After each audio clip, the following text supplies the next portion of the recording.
Yung una kong asawa, huwag na yun. Nanay ni Inda yun. Problema tayo.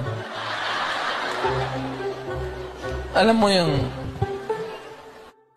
yung nanay ba ni Inday? Isa yan.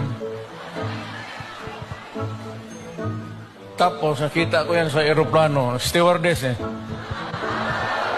So, pag hinanap ko kung saan yung bahay.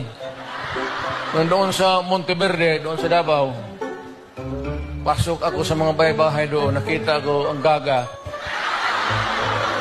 Nagalaba.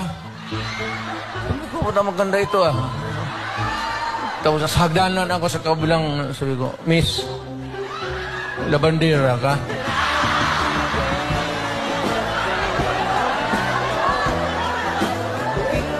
Ewan ko kung sino taga-Davao dito.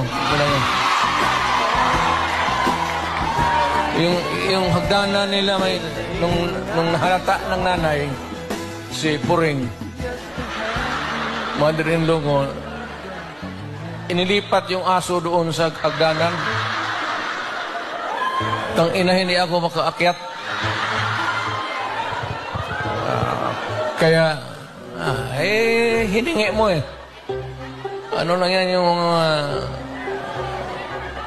ano tawag yung pukpok sa Bisaya?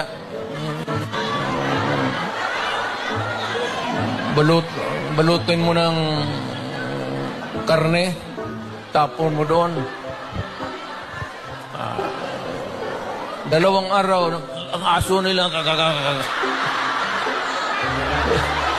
aso na ako na. Nung namatay, kaya, yun. Ito naman si Elizabeth. Haba ng istorya. Pero basta tinanan ko.